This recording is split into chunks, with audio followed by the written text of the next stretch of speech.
Welcome, everyone. It's good to see you. I'm Elizabeth Kipp, and I'm here with my friend Ann Klossing today to talk about her role in the coming Visibility Challenge that's led by Debbie Prediger. And there are 10 of us in this group that are preparing a Visibility Challenge for all of you. And we're just going to talk about our visions and or Anne's contribution to the Visibility Challenge and what she brings to the game. Good day, Anne. So nice to see you. It is so good to be here, and I'm super excitement. I don't even think can contain my feeling that I have to be in this group. Elation to So, bliss, probably. Um, and it was something that I've been in Debbie's group, but I haven't actively really participated every now and then.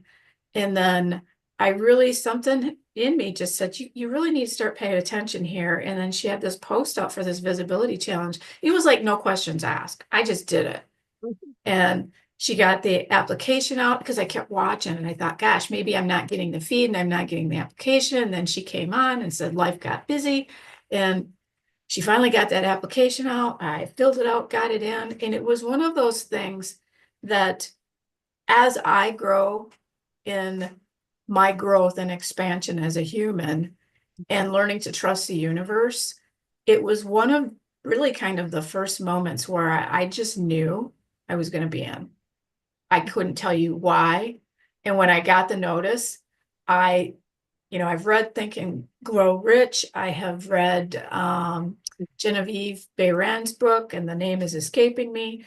But I've listened to these people who have made the commitment to understanding and believing in their outcomes that they would desire. mhm. And this was one of the first ones that it's like, oh, now I know what they're talking about. Now I know what it feels like. And I got in. And then once I got in, it's like, then the ego started coming in. It's like, you're going to do what? You're going to be visible? And all that mindset, that comes in. Mhm. So, what my desire is for the group is to take my experiences that were really not fun over the course of my lifetime. And my mission really is to assist individuals. And of course, women are my favorite, but I will work with high achieving, high heart-based men um, to stop the inner turmoil. Mhm. And at any phase of life, my inner turmoil was at the low end of the spectrum. I'd given up. I'd given up on myself. I'd given up on life. And talk about not showing up. I was not showing up. Wherever you are at on the spectrum of emotions, whether you're in joy, we can still have times of uncertainty, or maybe you've got this beautiful business going, it's been successful, and now all of a sudden you find yourself going from this bliss and being feeling very powerful in what you do. You've kind of plateaued. Maybe you're starting to get into some level of satisfaction, and then all of a sudden you're bored. And then we can slide down that slippery slope into these really undermining thoughts and that type of inner turmoil Mhm. to being totally a hot mess like I was many years ago. And I don't like using those terminologies, so I'm using them just as a descriptor. I Mhm. didn't notice I didn't put I am or you are a. And I, Mhm. I do not do that. And when I catch myself, it's always, oh, cancel, clear, delete. So I want people to understand that visibility is not something that you have to think of, well, I'm going to be an aspiring this, that, or the other thing. It can be that internal, how am I showing up in my daily life? Mhm. How am I waking up in the morning? Am I waking up in dread? Do I check myself out as soon as I wake up? I've done that. That's not fun. It's Mhm. wake up and it's like, ugh, it's another day. Check. And then blunder through your day. Visibility to me, you cannot not be visible. Because I believe that visibility and being visible is a vibration. And I did look up the definition of visible and visibility. Oh, good. Yeah.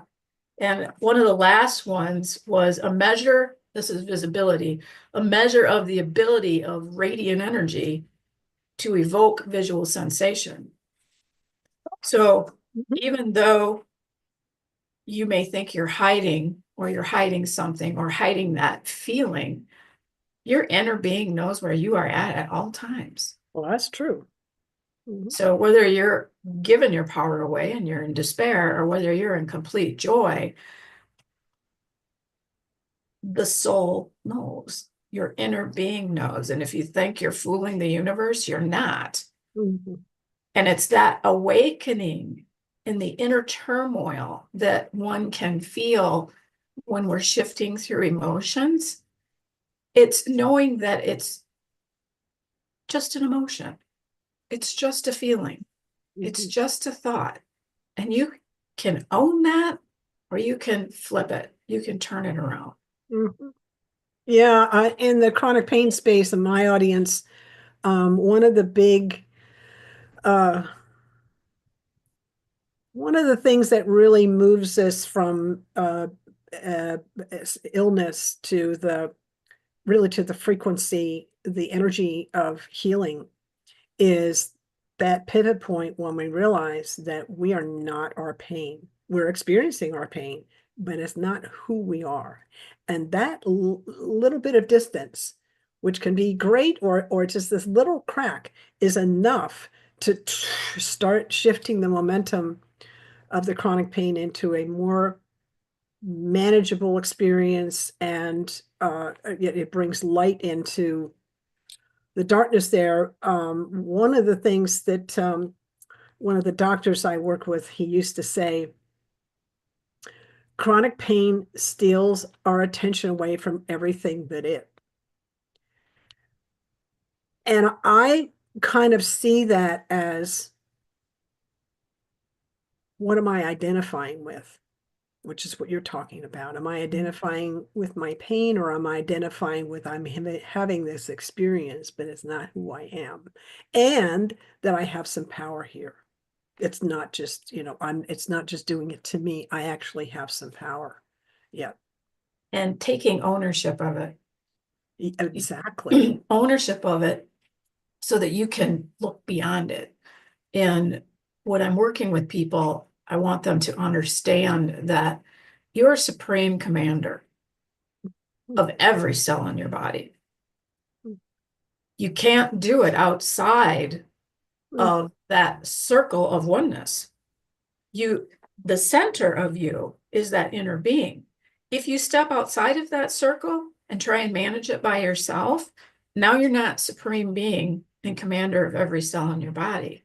It's Mhm. stepping into that, looking through the lens. It's almost like, if you were sitting in the back of the theater and you're watching you and your life on stage, Mhm. it's being that person and being impersonal to the one that you see on stage. If you can sit there and look at it and say, oh, wow, I can see what she's doing now, then you're looking through the lens of your inner being, your There soul. you go. That's right. And looking through it, it's like it's a book that I've read. It's called An Impersonal Life by an anonymous author. And that was one of Wayne Dyer's recommendation. That's And fitting. it is, I've read it several times. It's a short book. I think it's only like 88 pages, but he basically channeled God and he was a minister, and his name escapes me now, but it's called An Impersonal Life. And I keep it at my nightstand and I read it. And every time I read it, it's like Bob Proctor reading Think and Grow Rich. Every time you read it, something else pops. And that's that book to me. And take the pressure off yourself. You think you're thinking the thoughts that you're thinking? No way, man. Mhm. And it's like, then why do I think these negative thoughts? That might not be the useful question, the why in this Yeah. space. Why is an interesting, helpful question, but I don't feel like that's constructive in this space. Yeah. Oh, right. But it's like, why am I doing this? And then when you think, it's like, if you allow that inner subtle voice to come through, it's your inner being giving you another opportunity to change. So habits and paradigms, these limiting beliefs and all these thoughts we have about ourselves, if we can stop ourselves, check in, and really ask, is any of this true? I think it's like 90% of the thoughts that are up here are even valid. Maybe more. Maybe I'm more thinking too. in I my was case anyway. In just my trying to leave a little space there. So, what do you feel some of the benefits of the of becoming more visible? And in this case, there's a couple of things that we're looking at. One is, as you and I are talking about, more visible to ourselves. Another is more visible in the world. But really, I don't feel like I can't be any more visible to the world than to the extent that I'm visible to myself. There's a lot of truth there. If it's how do you want to show up? Hmm. Who do you want to be? Who do you want to be, do, or have? And when we realize, let me take away we, when I realized that I wasn't who I thought I was, and that all of the junk and the stories that I created in my head, when I realized that none of it was true, that's when I could become compassionate with myself. Hmm. And part of visibility is when we're in the thick of it and when we're in that mindset of negative thought or disempowering thoughts, we get caught up in that and we lose our perspective and we lose the physical, even in the mind's eye, to see the truth. So to me, the visibility is a piece of the puzzle that is connected to awareness. So sometimes you have to have someone else like yourself or me to really help you dive deep so that you feel safe, so that the soul can bring it forward so you can finally see it. Hmm. Yeah. That's very Well, key. yeah. And also, um, I can't see my own blocks. I mean, I do this kind of work, but I still have plenty of work to do. It's kind of never-ending work. I can't, I can see some of my blocks when they present themselves to me and I'm looking, but I can't see my blind spots. That's why it's helpful to have someone else, another healer to come in and facilitate. Yeah, also I will say that there's a connection between the breath and the mind. So when my mind starts getting squirrely or you know the thoughts start spinning and it's not useful, I have enough practice now because it took practice to notice, oh, what's happening with my breath? And it's either short and ragged or I'm holding it or it's not helpful, right? So that long, deep breathing helps bring me right back to center. How has that served you? Tremendously when I remember to do it. Yeah, that's the thing. When I'm at my desk and I'm working alone and I find myself down that rabbit hole of thought, I can stop myself. And, something I learned through Mary Morrissey is, you're going from that flight and fright mentality way of thinking. And it's actually a nerve response Yeah. into your create, rest, and digest. And Hmm. you do that by taking in an inhalation through the nose Hmm. and blowing out as if you're blowing through a straw because it's slower and it really slows you down, and do it as many times. Hmm. That's what I love about the pause. The pause and the breath allows you to see, Mm, to physically see it in the mind's eye, to have that aha moment. It's like, oh, wow, Anne, you're really being silly because none of this is true. mm, mhm, mhm. So yeah, I love that. And yes, I am the same. I need assistance too. So when I feel like I've shed so much and so much and so much, and then you get and you have a pivotal aha moment. So I'll use my grandfather, my maternal grandfather, um, had fondled me when I was like in between ages 3 and 4. And it was something that it could have been so much worse. But as you grow and you understand what he did was not nice, it's icky, it's sticky, it's ucky. And I carried that around with me for so long. And when I got into my teens, it morphed into hatred. I Oh hated the boy. man. Hmm. And then when he died at 18, I thought that would make the feeling go away. And at his funeral, I didn't feel anything. I didn't feel better. I felt worse. I felt worse. It's like, why is that? And then you kind of forget about it for a while, and then you get married, and then all of these other experiences kind of accumulate.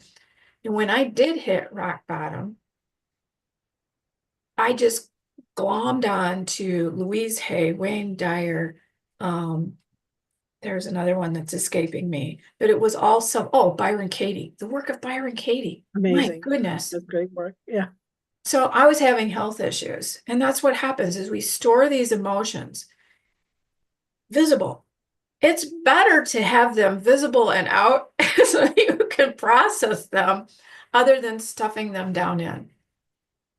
So we have these energy centers up here, and the thoughts and the feelings come in, and your crown chakra is wonderful. It's bringing in all this data. Your skin's bringing in data, your hair's bringing in data, and you can stop yourself right there and say, not going to have that, and dismiss it. But if we keep it and we've been processing it, we started using our imagination and fabricating more stories, and the misery gets worse and the internal suffering gets worse. It starts to descend down our energy centers. And then when it hits the solar plexus is going to say, okay, you get to go to that part of the body, you get to go to that part of the body. And then the more we start recycling and thinking these, it goes to the solar plexus, it gets digested, and we start stacking our emotions throughout our body. We become tired, we become depressed. If we stay in depression, it works on our heart. We get to have angina, high cholesterol, high blood pressure, all this other stuff. Our body is amazing. And it's an amazing tool every day to show you, if you look and you pay attention, of what's going on in your life. So what happened to me was I'd done all the work, healing work, and then I go to the doctor and he says, you got high blood pressure and your cholesterol, I don't like where that's at. So it's like, I could do this. He's like, I will give you 6 months. And go, crap. Now I got to work on it. So I went to my chiropractor, and I love him. He's like, this is all dealing with your heart. He says, what do you have to forgive? I'm Oh, like, I love ooh. that. Yeah, I'm I like, love that. sting. Ooh. So I had to I love that. forgive my grandfather. I had to forgive my second ex-husband. Mhm. And then I had to forgive myself. Yeah, there it is. Yeah. So coming Beautiful. back, circle back to the grandfather, did all this work, did the work with my second ex-husband. And it's like my blood pressure, perfect. My cholesterol, I started using some garlic, that got it under control. Haven't had a problem with it since. But you have these aha moments where you think you've got it gone, Hmm. and Well, then it we comes have up again. balance. I Yeah. was I went to a RIM class, and I volunteered to be the student, the guinea pig, so to The speak. REM class. Is that RIM That or is REM? regenerating images in memory. It's a So really the cool REM tool. class. Okay. Yeah, RIM. Michael J. Klein is who I took it through. Deborah Sandella, I think is her last name. Regenerating images and memory. Yeah, Okay. I'm just putting regenerating this down. images. We'll put them in the comments so people Yeah, have yeah. the reference. So that is on my book. I would like to get certified in RIM. I'm not, but it's enough where I can maybe help my clients a little bit. We'll just take kind of go there a little bit, but I am not a certified RIM practitioner. But he used me, and I just felt like I had the shortness of breath and really just couldn't take in. And he took me through the process, and that's what came back. He took me into that living room where I had that experience. Mhm. And it's like, doggone it, I thought I had it. Thought I had it gone. Mhm. Most of it, Yeah, most of I hear you on that. Uh, it's like we come off and we heal in layers as yes. as we have access. Some of that stuff we guard because it's part of trauma, and when we're ready to heal it, it presents itself, and there it is. And I think it takes courage to do this work, and it also takes a lot of patience because we don't do it all at once. Yes. And that's, you know, with my work, I do a deep dive with the soul. So what a channel clearing is you're stuck, you can't figure out why you feel the way you do, you're not being able to move your needle, whether it's finances, your health, relationships, whatever it is. Your soul knows what you're ready to release, to surrender. First, acknowledge, see it, make it visible, and then release it, and then heal after that. I never know what's going to come up. So the cool thing of what I do is that it doesn't matter what it is. I just simply tell the story. I'm the storyteller for the soul. I'm the medium for the soul that says, okay, this is where you're stuck and this is why. So now it's time to heal it. And then if it's like ancestral, as in your past lives, we could do a past life journey meditation where former life and you get together, and it's a beautiful healing. And then when we're all done with that, and if it's not past life, usually it is a balancing and releasing, identifying what it is. And then when the meditations are over, we go into your soul prescription. So I'm using her words from yesterday, which is aligned action. Mhm. So it is a soul prescription with the items of aligned action that you need to do. And that's the tough part. I've had people call me a healer. I'm not a healer. You Mhm. heal yourself. Mhm. I'm the medium to make things visible for you. That's it. Because of that visibility thing again. Mhm. Making you aware, it's up to you to do the work. Mhm.